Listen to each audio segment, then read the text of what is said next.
Hi hello friends, welcome to the G K smart circle YouTube channel.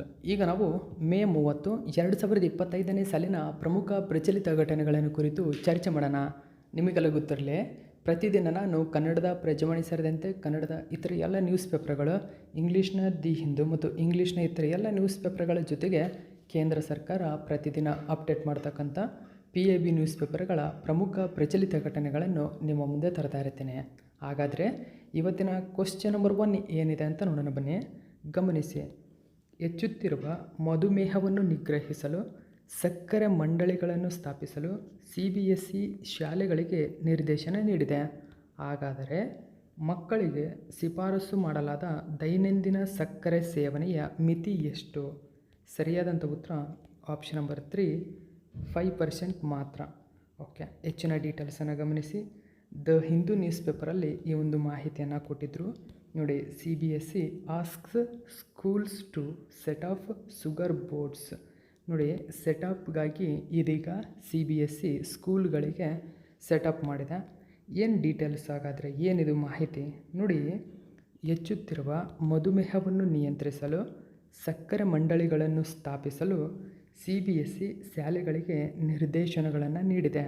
ಹಾಗಾದರೆ CBSE ಭಾರತದ 24,000ಕ್ಕೂ ಹೆಚ್ಚು ಸಂಯೋಜಿತ ಶಾಲೆಗಳಿಗೆ ಸಕ್ಕರೆ ಮಂಡಳಿಗಳನ್ನು ಸ್ಥಾಪಿಸಲು ನಿರ್ದೇಶನ ನೀಡಿದೆ. ಮಂಡಳಿಗಳು ವಿದ್ಯಾರ್ಥಿಗಳಿಗೆ ಅತಿಯಾದ ಸಕ್ಕರೆ ಸೇವನೆಯಿಂದಾಗುವ ಆರೋಗ್ಯದ ಅಪಾಯಗಳ ಬಗ್ಗೆ ಶಿಕ್ಷಣ ನೀಡುತ್ತದೆ. ಮಕ್ಕಳ ದೈನಂದಿನ ಕ್ಯಾಲೋರಿಗಳಲ್ಲಿ 13ರಿಂದ 15% ಸಕ್ಕರೆಯಿಂದ ಸೇವಿಸುತ್ತಾರೆ. ಇದು ಶಿಫಾರಸು ಮಾಡಲಾದ 5% ಮಿತಿಯನ್ನು ಮೀರುತ್ತದೆ. ಮಕ್ಕಳಲ್ಲಿ ಟೈಪ್ 2 ಮಧುಮೇಹದ ಪ್ರಕರಣಗಳು ಹೆಚ್ಚುತ್ತಿರುವ ಕಾರಣ ಈ ಒಂದು ಮಂಡಳಿ ಮುಖ್ಯವಾಗಿದೆ. ರಾಷ್ಟ್ರೀಯ ಮಕ್ಕಳ ಹಕ್ಕುಗಳ ರಕ್ಷಣಾ ಆಯೋಗ NCPCR ಈ ಉಪಕ್ರಮವನ್ನು ಬೆಂಬಲಿಸುತ್ತದೆ. ಸೊ ಮೋಸ್ಟ್ ಇಂಪಾರ್ಟೆಂಟ್ ಆಗುತ್ತೆ, ನೆನಪಿರಲಿ. ನೆಕ್ಸ್ಟ್ 2ನೇ ಕ್ವಶನ್ ನೋಡೋಣ. ಭಾರತದಲ್ಲಿ ಈ ಹಂಸ ಹೆಸರಿನ ವಿದ್ಯುತ್ ತರಬೇತುದಾರ ವಿಮಾನವನ್ನು ಅಭಿವೃದ್ಧಿಪಡಿಸುತ್ತಿರುವ ಸಂಸ್ಥೆ ಯಾವುದು? ನೋಡಿ, ಸರಿಯಾದಂಥ ಉತ್ತರ ಇಲ್ಲಿ ಮುಖ್ಯವಾಗಿ ಗಮನಿಸಿ, ಈ ಹಂಸ ಅಂತ ಕರೀತವೆ. ಓಕೆ, ಆಪ್ಷನ್ ನಂಬರ್ 3 ಸರಿಯಾಗಿದೆ. CSIR national aerospace laboratory. Okay, CSIR national aerospace laboratory ಇದನ್ನು ಸ್ಥಾಪನೆ ಮಾಡ್ತಾ ಇದೆ. ಸೊ PIB ನ್ಯೂಸ್ ಪೇಪರಲ್ಲಿ ಈ ಒಂದು ಮಾಹಿತಿ ಕೊಟ್ಟಿದ್ದರು. ಸೊ ನೀವಿಲ್ಲಿ ಒಂದು ಪಾಯಿಂಟ್ ಇಂಪಾರ್ಟೆಂಟ್ ಆಗುತ್ತೆ. PIBಯ ಮಾಹಿತಿ ತುಂಬಾ ಇಂಪಾರ್ಟೆಂಟ್, ಯಾಕಂದರೆ ಕೇಂದ್ರ ಸರ್ಕಾರನೇ ಡೈರೆಕ್ಟಾಗಿ ಇದನ್ನು ಅಪ್ಡೇಟ್ ಕೊಡ್ತಾ ಇರುತ್ತೆ. ಓಕೆ, ಸೊ ಗಮನಿಸಬಹುದು, ಈ ಒಂದು ಮಾಹಿತಿ ನ್ಯೂಸ್ ಪೇಪರಲ್ಲಿ ಕೊಟ್ಟಿದ್ದರು. ಹೆಚ್ಚಿನ ಡೀಟೇಲ್ಸನ್ನು ತಿಳ್ಕೊಳ್ಳೋಣ. ಭಾರತವು ದೇಶೀಯವಾಗಿ ನಿರ್ಮಾಣ ಮಾಡಿದಂತಹ 2 ಆಸನಗಳ ಎರಡು ಸಿಟ್ಟಿಂಗ್ ಚೇರ್ಗಳನ್ನು ಹೊಂದಿರುವ ವಿದ್ಯುತ್ ತರಬೇತಿ ವಿಮಾನವನ್ನು ಅಭಿವೃದ್ಧಿಪಡಿಸಲಿದೆ. ನೋಡಿ, ಇದೊಂದು ವಿದ್ಯುತ್ ತರಬೇತಿ ವಿಮಾನವಾಗಿದೆ. ಈ ಹಂಸ ಮುಂದಿನ ಪೀಳಿಗೆಯ 2 ಆಸನಗಳ ವಿದ್ಯುತ್ ತರಬೇತುದಾರ ವಿಮಾನವಾಗಿದೆ. ಇದನ್ನು ಬೆಂಗಳೂರಿನ ಮೂಲದ CSIR national aerospace laboratories NAL ಸ್ಥಳೀಯವಾಗಿ ಇದನ್ನು ಅಭಿವೃದ್ಧಿಪಡಿಸಿದೆ. ನೋಡಿ, NAL ಮೋಸ್ಟ್ ಇಂಪಾರ್ಟೆಂಟು, ಅಭಿವೃದ್ಧಿಪಡಿಸಿದೆ. ಈ ಹಂಸ ಆಮದು ಮಾಡಿಕೊಂಡ ತರಬೇತಿ ವಿಮಾನದ ಬೆಲೆಯ ಸರಿಸುಮಾರು ಅರ್ಧದಷ್ಟಾಗಿದೆ. ಇದು ದೊಡ್ಡ ಹಂಸ 3 ತರಬೇತುದಾರ ಸೊ ಈ ವಿಮಾನ ಕಾರ್ಯಕ್ರಮದ ಒಂದು ಭಾಗವಾಗಿದೆ. ಈ ಕಾರ್ಯಕ್ರಮವು ಭಾರತದಲ್ಲಿ ಪೈಲಟ್ ತರಬೇತಿಗಾಗಿ ವೆಚ್ಚ ಪರಿಣಾಮಕಾರಿ ಮತ್ತು ಸ್ಥಳೀಯ ಪರಿಹಾರವನ್ನು ಒದಗಿಸುವ ಗುರಿಯನ್ನು ಹೊಂದಿದೆ. ನೆಕ್ಸ್ಟ್ 3ನೇ ಕ್ವಶನ್ ನೋಡೋಣ. ಪರಿಸರ ಪ್ರವಾಸೋದ್ಯಮವನ್ನು ಹೆಚ್ಚಿಸಲು ಬಫರ್ ಮೇ ಸಫರ್ ಯೋಜನೆಯನ್ನು ಪ್ರಾರಂಭಿಸಿದ ರಾಜ್ಯ ಯಾವುದು? ಸರಿಯಾದಂಥ ಉತ್ತರ ಉತ್ತರ ಪ್ರದೇಶ. ಆಪ್ಷನ್ ನಂಬರ್ 4 ಸರಿಯಾಗಿದೆ. Uttar Pradesh launches buffer Mein Safar scheme to boost ecotourism. Okay, so ಹೆಚ್ಚಿನ ಡೀಟೇಲ್ಸ್ ನೋಡಿ. ಈ ಯೋಜನೆಯನ್ನು ಉತ್ತರ ಪ್ರದೇಶದ ಅರಣ್ಯ ಮತ್ತು ವನ್ಯಜೀವಿ ಇಲಾಖೆಯಿಂದ ಪ್ರಾರಂಭಿಸಲಾಗಿದೆ. ಇದು ಪರಿಸರ ಪ್ರವಾಸೋದ್ಯಮ ಉಪಕ್ರಮವಾಗಿದೆ. ಹುಲಿ ಅಭಯಾರಣ್ಯಗಳ ಬಫರ್ ವಲಯಗಳ ನೋಡಿ. ಬಫರ್ ಮೇ ಸಫರ್ ಯೋಜನೆ ಉತ್ತರ ಪ್ರದೇಶದ ಅರಣ್ಯ ಮತ್ತು ವನ್ಯಜೀವಿ ಇಲಾಖೆಯಿಂದ ಪ್ರಾರಂಭಿಸಲಾದ ಹೊಸ ಪರಿಸರ ಪ್ರವಾಸೋದ್ಯಮ ಉಪಕ್ರಮವಾಗಿದೆ. ನೋಡಿ, ಪರಿಸರ ಪ್ರವಾಸೋದ್ಯಮ ಉಪಕ್ರಮವಾಗಿದೆ. ಹುಲಿ ಅಭಯಾರಣ್ಯಗಳ ಬಫರ್ ವಲಯಗಳಲ್ಲಿ ಸುಸ್ಥಿರ ಮತ್ತು ಪರಿಸರ ಸ್ನೇಹಿ ಪ್ರವಾಸೋದ್ಯಮವನ್ನು ಉತ್ತೇಜಿಸುವುದು ಮುಖ್ಯ ಗುರಿಯಾಗಿದೆ. ಪ್ರವಾಸೋದ್ಯಮ ಕ್ಷೇತ್ರದಲ್ಲಿ ಸ್ಥಳೀಯ ಸಮುದಾಯಗಳಿಗೆ ತರಬೇತಿ ಮತ್ತು ಉದ್ಯೋಗಾವಕಾಶಗಳನ್ನು ನೀಡುವ ಮೂಲಕ ಅವರನ್ನು ಸಬಲೀಕರಣಗೊಳಿಸುವುದು ಈ ಯೋಜನೆಯ ಉದ್ದೇಶವಾಗಿದೆ. ಸಮುದಾಯ ನೇತೃತ್ವದ ಜೀವ ವೈವಿಧ್ಯ ರಕ್ಷಣೆಯನ್ನು ಪ್ರೋತ್ಸಾಹಿಸುವ ಮೂಲಕ ವನ್ಯಜೀವಿ ಸಂರಕ್ಷಣಾ ಪ್ರಯತ್ನಗಳನ್ನು ಬಲಪಡಿಸಲು ಸಹ ಇದು ಪ್ರಯತ್ನಿಸುತ್ತದೆ. 4ನೇ ಕ್ವಶನ್ ನೋಡೋಣ. ನೋಡಿ, 22ನೇ ಆವೃತ್ತಿಯ ಶಾಂಗ್ರಿಲಾ ಸಂವಾದ. ನೋಡಿ, ಶಾಂಗ್ರಿಲಾ ಡಯಲಾಗ್ ಅಂದರೆ SLD. ಈ ಒಂದು ಸಂವಾದವನ್ನು ಕೆಳಗಿನ ಯಾವ ದೇಶ ಆಯೋಜಿಸುತ್ತದೆ? ಸರಿಯಾದಂಥ ಉತ್ತರ ಸಿಂಗಾಪುರ. ಆಪ್ಷನ್ ನಂಬರ್ 2 ಸರಿಯಾಗಿದೆ. ಸೊ ನೋಡಿ, ಗಮನಿಸಬಹುದು Shangri La dialogue 2025. So 47 countries to attend 22nd Shangri La dialogue in Singapore. ಹಾಗಾದರೆ ಹೆಚ್ಚಿನ ಡೀಟೇಲ್ಸ್ ಏನಿದೆ ನ್ಯೂಸ್ ಪೇಪರಲ್ಲಿ ಅಂತ ನೋಡೋಣ.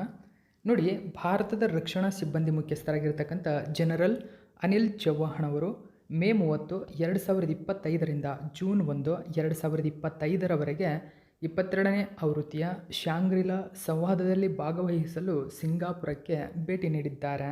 ಹಾಗಾದರೆ ಶಾಂಗ್ರಿಲಾ ಸಂವಾದವನ್ನು ಅಂತಾರಾಷ್ಟ್ರೀಯ ಕಾರ್ಯತಂತ್ರ ಅಧ್ಯಯನ ಸಂಸ್ಥೆಯು ವಾರ್ಷಿಕವಾಗಿ ಆಯೋಜಿಸುತ್ತದೆ. ಸೊ ಇದು ಏಷ್ಯಾದ ಪ್ರಮುಖ ರಕ್ಷಣಾ ಮತ್ತು ಭದ್ರತೆಯ ಶೃಂಗಸಭೆಯಾಗಿದೆ. ಇದನ್ನು ನೆನಪಿಟ್ಕೋಬೇಕು. ಸೊ ಶಾಂಗ್ರಿಲಾ ಸಂವಾದದ ಮುಖ್ಯ ಉದ್ದೇಶವೇನು? ರಕ್ಷಣಾ ಮತ್ತು ಭದ್ರತಾ ಶೃಂಗಸಭೆಯಾಗಿದೆ ಎಂಬುದನ್ನು ಗಮನಿಸಬೇಕು. ನೆಕ್ಸ್ಟ್ 5ನೇ ಕ್ವಶನ್ ನೋಡೋಣ. ವಿಶ್ವಸಂಸ್ಥೆಯು ಪ್ರತಿ ವರ್ಷ ಮೇ 29ರಂದು ಕೆಳಗಿನ ಯಾವ ದಿನವನ್ನಾಗಿ ಆಚರಣೆ ಮಾಡುತ್ತದೆ? ಸರಿಯಾದಂಥ ಉತ್ತರ ವಿಶ್ವಸಂಸ್ಥೆಯ ಶಾಂತಿ ಪಾಲಕರ ಅಂತಾರಾಷ್ಟ್ರೀಯ ದಿನ. ನೋಡಿ, ಇಂಟರ್ನ್ಯಾಷನಲ್ ಪೀಸ್ ಕೀಪರ್ಸ್ ಡೇ ಅನ್ನಾಗಿ ಆಚರಣೆ ಮಾಡುತ್ತದೆ. ಸೊ ಏನಿದೆ ನ್ಯೂಸ್ ಪೇಪರಲ್ಲಿ ಅಂತ ನಾವು ಡೀಟೇಲ್ಸನ್ನು ತಿಳ್ಕೊಳ್ಳೋಣ. ಓಕೆ, ನೋಡಿ, ವಿಶ್ವಸಂಸ್ಥೆಯು ಪ್ರತಿ ವರ್ಷ ಮೇ 29ರಂದು international day of United Nations peace ಕೀಪರ್ಸನ್ನು ಆಚರಣೆ ಮಾಡುತ್ತದೆ. ಸೊ ಇದು ನೋಡಿ, ಮೇ 29ರಂದು ಮೊದಲ ವಿಶ್ವಸಂಸ್ಥೆಯ ಶಾಂತಿ ಪಾಲನಾ ಕಾರ್ಯಾಚರಣೆಯಾದ United Nations truce supervision organisation ಅಂದರೆ UNTSO ಪ್ರಾರಂಭವಾಯಿತು. ಸೊ ಇದು 1948ರಲ್ಲಿ ಪ್ಯಾಲೆಸ್ತೈನ್ನಲ್ಲಿ ಪ್ರಾರಂಭವಾಯಿತು. ಸೊ ಪ್ರಾರಂಭವಾಗಿದ್ದಂಥ ದಿನವನ್ನು ನಾವು ಆಚರಣೆ ಮಾಡುತ್ತೀವಿ. ಹಾಗಾದರೆ ಈ ವರ್ಷದ ಥೀಮ್ ಶಾಂತಿ ಪಾಲನೆಯ ಭವಿಷ್ಯ, ಫ್ಯೂಚರ್ ಪೀಸ್ ಕೀಪಿಂಗ್ ಎಂಬುದು ಈ ವರ್ಷದ ಥೀಮ್ ಆಗಿದೆ. 2024ರಲ್ಲಿ ವಿಶ್ವಸಂಸ್ಥೆಯ ಧ್ವಜದ ಅಡಿಯಲ್ಲಿ ಸೇವೆ ಸಲ್ಲಿಸುತ್ತಾ ಪ್ರಾಣ ಕಳೆದುಕೊಂಡ 57 ಮಿಲಿಟರಿ, ಪೊಲೀಸ್ ಮತ್ತು ನಾಗರಿಕ ಶಾಂತಿ ಪಾಲಕರಿಗೆ ಮರಣೋತ್ತರವಾಗಿ ಡಾಗ್ ಹ್ಯಾಮರ್ಸ್ಜೋಲ್ಡ್ ಪದಕಗಳನ್ನು ಈ ವರ್ಷ ನೀಡಲಾಗಿದೆ. ಇದರಲ್ಲಿ 2 ಭಾರತೀಯ ವ್ಯಕ್ತಿಗಳಿಗೆ ಈ ಪದಕವನ್ನು ನೀಡಿದ್ದಾರೆ. ಇದು ಕೂಡ ನೆನಪಿರಲಿ. ನೆಕ್ಸ್ಟ್ ನಾವು 6ನೇ ಕ್ವಶನ್ ನೋಡೋಣ. ವಿಶ್ವ ಡುಗಾಂಗ್. ನೋಡಿ, ಡುಗಾಂಗ್ ದಿನವನ್ನು ಪ್ರತಿ ವರ್ಷ ಕೆಳಗಿನ ಯಾವ ದಿನದಂದು ಆಚರಣೆ ಮಾಡ್ತೀವಿ? ಸರಿಯಾದ ಉತ್ತರ ಮೇ 28. ಆಪ್ಷನ್ ನಂಬರ್ 2 ಸರಿಯಾಗಿದೆ. ಓಕೆ, ದಿ ಹಿಂದೂ ನ್ಯೂಸ್ ಪೇಪರಲ್ಲಿ ಈ ಒಂದು ಮಾಹಿತಿಯನ್ನು ಕೊಟ್ಟಿದ್ದಾರೆ. ಸೊ ನೋಡಿ, ಗಮನಿಸಿ, dugongs must a conservation priority. So conservation ಲೀಸ್ಟಲ್ಲಿ ಇರತಕ್ಕಂಥದ್ದು ಗಮನಿಸಬಹುದು ಡುಗಾಂಗ್ ಪ್ರಾಣಿಯನ್ನು. ಓಕೆ, ಡುಗಾಂಗ್ಗಳ ಬಗ್ಗೆ ಜಾಗೃತಿ ಮೂಡಿಸಲು ಮೇ 28ರಂದು ನಾವು ಡುಗಾಂಗ್ ದಿನವನ್ನಾಗಿ ಆಚರಣೆ ಮಾಡ್ತೇವೆ. ಡುಗಾಂಗ್ಗಳನ್ನು ಸಮುದ್ರ ಹಸು, ಸೀ ಕೌಸ್ ಎಂದು ಕರೆಯುತ್ತಾರೆ. ಅವು ಸೈರೇನಿಯ ಕ್ರಮಕ್ಕೆ ಸೇರಿವೆ. ಕೇವಲ 4 ಜಾತಿಗಳು ಮಾತ್ರ ಉಳಿದಿರ್ತಕ್ಕಂಥದ್ದು. ಡುಗಾಂಗ್ಗಳು ಭಾರತದಲ್ಲಿರುವ ಏಕೈಕ ಸಸ್ಯಾಹಾರಿ ಸಮುದ್ರ ಸಸ್ತನಿಗಳಾಗಿವೆ. ಅವು ಹೆಚ್ಚಿನ ಪ್ರಮಾಣದಲ್ಲಿ ಸಮುದ್ರ ಹುಲ್ಲುಗಳನ್ನು ತಿನ್ನುತ್ತವೆ ಮತ್ತು ಆಹಾರ ಮತ್ತು ಆಶ್ರಯಕ್ಕಾಗಿ ಸಮುದ್ರದ ಹುಲ್ಲುಗಾವಲುಗಳನ್ನು ಅವಲಂಬಿಸಿವೆ. ಡುಗಾಂಗ್ಗಳು ಆಳವಿಲ್ಲದ ಇಂಡೋ ಪೆಸಿಫಿಕ್ ನೀರಿನಲ್ಲಿ ಕಂಡುಬರುತ್ತವೆ. ವಿಶೇಷವಾಗಿ ಮನ್ನಾರ್ ಕೊಲ್ಲಿ, ಪಾಕ್ ಕೊಲ್ಲಿ, ಕಚ್ ಕೊಲ್ಲಿ, ಅಂಡಮಾನ್ ಮತ್ತು ನಿಕೋಬಾರ್ ದ್ವೀಪಗಳಲ್ಲಿ ಕಂಡುಬರುತ್ತವೆ. IUCN ಏನಿದೆ ಇವುಗಳನ್ನು ಕೆಂಪು ಪಟ್ಟಿಯಲ್ಲಿ ದುರ್ಬಲ ಎಂದು ವರ್ಗೀಕರಿಸಿದೆ. ಭಾರತದಲ್ಲಿ ಅವುಗಳನ್ನು ಪ್ರಾದೇಶಿಕವಾಗಿ ಅಳಿವಿನಂಚಿನಲ್ಲಿರುವ ಪ್ರಾಣಿ ಎಂದು ಗುರುತಿಸಲಾಗಿದೆ.